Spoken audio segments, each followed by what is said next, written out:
Acheter un bien immobilier, c'est bien. Acheter un bien immobilier rentable, c'est encore mieux. Trop de gens aujourd'hui se contentent simplement d'acheter un bien immobilier en se disant qu'il sera rentable pour la retraite.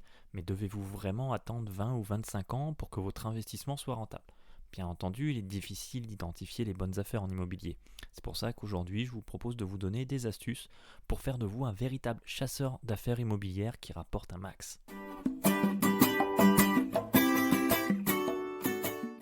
Bonjour, c'est Sébastien d'Immobilier Simplement. Aujourd'hui, on se retrouve pour faire le point ensemble sur les biens rentables, pour savoir comment identifier un bien rentable, comment identifier le vendeur rentable qui va vous aider à faire la bonne affaire et comment booster la rentabilité d'un bien immobilier.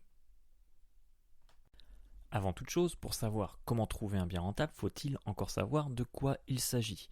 Sur le principe, c'est très simple. Un bien rentable, c'est un bien qui va vous permettre de dégager du cash flow et ou de dégager un bénéfice à la revente. On va distinguer le cas d'un investissement locatif pour lequel la rentabilité portera principalement sur le fait que le loyer perçu sera supérieur à toutes les charges, crédit, charges de copro, taxes foncières, assurance, etc. Pour un investissement locatif, le niveau de rentabilité peut varier selon le mode de location et on y reviendra un peu plus loin. Si vous achetez une résidence principale ou secondaire, la notion de rentabilité est plutôt axée sur le prix d'achat et le potentiel à donner de la valeur à votre bien. Donner de la valeur à un bien signifie lui apporter une plus-value, par exemple en faisant une extension ou tout simplement en faisant des travaux d'embellissement. La base d'une bonne affaire reste le prix d'achat. Et comme l'a si bien dit Warren Buffett, ne comptez pas sur une bonne vente, faites en sorte que le prix d'achat soit tellement attractif que même une vente médiocre donne de bons résultats. À ce stade, vous vous demandez encore comment savoir si un bien est rentable. On y arrive. Pour identifier un bien rentable, il y a deux choses à faire. La première est de bien faire ses devoirs. La seconde, je vais vous le dire après. Revenons d'abord sur la première chose. Quand je parle de bien faire ses devoirs, il n'est pas question bien entendu de retourner à l'école. Il s'agit ici simplement de bien analyser le marché. Vous devez être capable de connaître la valeur au mètre carré, d'estimer le coût des travaux et de savoir quel est le prix de la location au mètre carré. Pour connaître la valeur du mètre carré à l'achat, comme à la location, il y a plein de sites qui partagent ces données. Personnellement, je préfère utiliser le site meilleuragent.com qui est relativement précis et qui vous permet de trouver les prix par ville, par quartier, voire même par rue dans les plus grandes villes. Estimer le coût des travaux est très certainement ce qu'il y a de plus difficile. Soit vous avez la chance de pouvoir vous faire accompagner d'un professionnel du bâtiment, soit il faut apprendre à faire une estimation par vous-même en quelques secondes seulement. D'ailleurs, j'en profite pour vous recommander un excellent livre qui est très intéressant.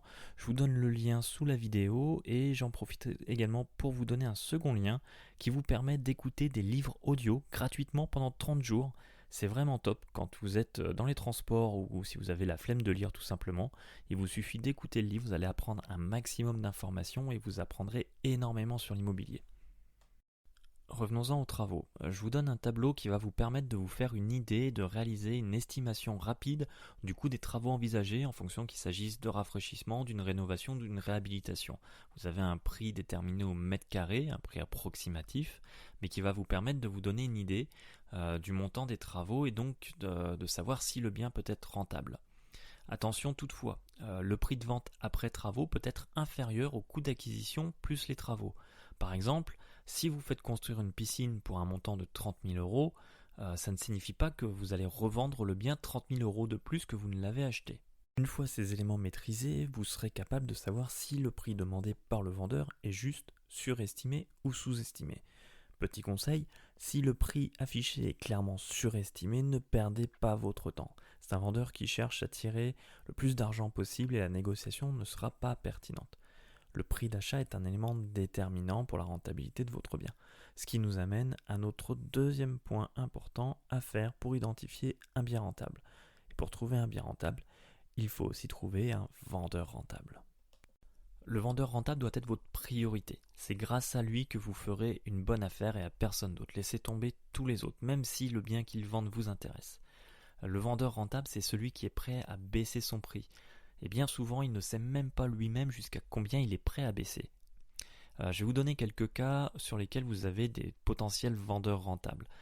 Les couples qui se séparent, par exemple, les successions, les propriétaires de biens nécessitant des travaux, ou bien les biens vendus loués. Ce sont des cas dans lesquels vous vous trouvez en position de force pour négocier. Et ils ont tous un point commun que nous allons voir maintenant. Par exemple, les couples qui se séparent, pour eux c'est bien connu, le malheur des uns fait le bonheur des autres. Quand deux personnes achètent ensemble, au moment de la séparation, il est l'heure pour eux de faire les comptes. Si dans certains cas, l'un peut racheter la part de l'autre, il est très fréquent que les deux personnes souhaitent vendre pour récupérer leur argent et vite. Dans la mesure où chacun veut récupérer son argent, il vous suffit, entre guillemets, de sympathiser avec un des deux vendeurs. Pour ceux qui ont connu ce genre de situation, vous savez qu'il y a généralement un des deux qui est plus pressé que l'autre. C'est ce vendeur avec qui vous allez devoir négocier. Il se chargera de mettre la pression sur l'autre vendeur. Vous avez ensuite la succession. Les successions, à l'image des séparations, vous vous retrouvez face à des vendeurs qui ont mis en vente leur héritage pour diverses raisons. Il peut s'agir de vendre pour tout simplement leur permettre de payer les frais de succession. Ou bien encore, ça peut être la volonté de se débarrasser entre guillemets d'un bien qui est une charge. Peu importe le motif, si le bien d'une succession est en vente, c'est tout simplement que les vendeurs veulent récupérer de l'argent. Gardez à l'esprit que c'est un bien qu'ils n'ont pas payé. De plus, le montant de la vente est partagé entre les héritiers. Nous allons voir que c'est un point important. Si on prend un exemple, pour une succession de 3 héritiers, si vous demandez une réduction de 20 000 euros, l'effort de baisse est réparti sur les 3 vendeurs, soit 6 600 euros chacun, ce qui est beaucoup plus facile à accepter qu'une baisse de 20 000 euros pour un seul vendeur. Les propriétaires de biens nécessitant des travaux aussi sont intéressants. Un bien immobilier qui a besoin d'un bon rafraîchissement est généralement une excellente affaire. Si le vendeur ne fait pas les travaux avant de revendre, c'est qu'il n'a peut-être pas les moyens financiers de les faire lui-même, ce qui signifie qu'il a peut-être besoin d'argent tout simplement. Si vous êtes bricoleur et que vous réalisez tout ou partie des travaux vous-même, alors vous gagnerez encore plus en rentabilité. Viennent ensuite les biens vendus loués. Un bien vendu loué est une double bonne opération.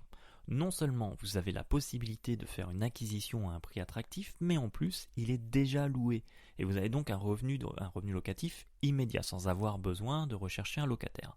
Le vendeur n'a aucun intérêt à vendre un bien déjà loué. Le locataire lui paye son crédit ou lui rapporte un revenu complémentaire s'il n'a plus de crédit. Il y a donc des chances pour qu'il y ait une raison à la vente et que cette raison soit tout simplement liée à un besoin d'argent.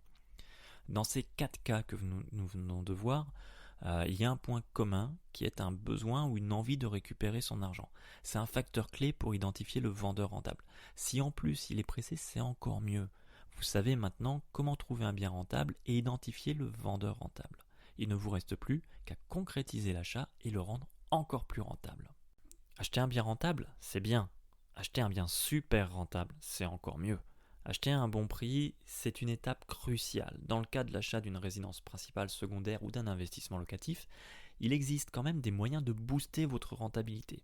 Pour booster votre résidence principale ou secondaire, vous allez créer de la plus-value, vous allez chercher à créer de la plus-value, ce qui est quelque chose de relativement simple. Le but est vraiment de rendre votre bien accueillant, agréable, chaleureux, pour le vendre plus facilement et au meilleur prix. Faites de votre logement un endroit où les gens se sentent bien, un lieu qui donne vraiment envie d'y être. Créez une atmosphère chaleureuse, déclenchez l'achat coup de cœur pour la revente. Misez sur une décoration sobre et délicate. Voyez par exemple les émissions de télévision dans lesquelles les familles quittent leur maison pour les retrouver métamorphosées. Vous devez vraiment reproduire le même effet chez votre acquéreur.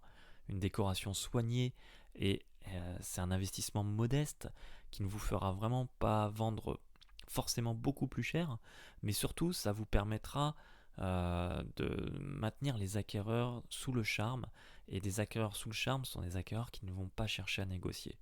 Si vous êtes en panne d'inspiration, je vous mets en dessous la vidéo un lien qui va vous permettre de retrouver des objets de décoration qui vont vraiment vous donner un plus dans votre intérieur, qui va le remettre au goût du jour. Vous pouvez également booster votre résidence locative. Acheter une résidence locative pour faire de la location nue, c'est souvent la première idée. C'est aussi la plus simple, mais la moins rentable. Par contre, il est tout à fait possible d'augmenter la rentabilité de votre bien immobilier en optant pour des types de location différents. Une location meublée ou une colocation, par exemple, sont plus rentables qu'une location nue. Mais faut-il encore qu'il y ait de la demande pour ce type de location? Donc il est bien important de vérifier au préalable votre stratégie pour être sûr que le logement va trouver preneur assez facilement. Si vous avez un logement qui ne trouve pas de locataire, il ne sera pas rentable, bien évidemment. Si vous avez envie de vraiment booster au maximum la rentabilité de votre bien, intéressez-vous à la location courte durée. Opter pour la location courte durée, c'est une stratégie très rentable qui demande aussi un minimum de préparation. Pour ça, je vous remets en haut à droite de l'écran un lien qui va vous amener vers une autre vidéo sur la location courte durée où je vous explique absolument tout, les techniques et tout ce qui va vous aider à rendre votre intérieur vraiment irrésistible, à faire une annonce qui va attirer du monde et à trouver des locataires beaucoup plus facilement et à augmenter votre taux de remplissage, ce qui va vraiment avoir pour effet de booster votre rentabilité au maximum. Vous savez maintenant comment trouver un bien rentable, l'acheter au meilleur prix et en faire un bien encore plus rentable. Vous n'avez vraiment plus aucune excuse pour ne pas vous lancer. J'espère que cette vidéo vous a intéressé. Si c'est le cas, merci de laisser un petit commentaire tout simplement pour partager votre avis sur le sujet. Vous pouvez également bien entendu cliquer sur le petit pouce en l'air, ça fait toujours plaisir.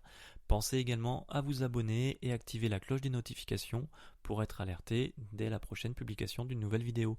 Je vous souhaite une très bonne fin de journée et à très bientôt.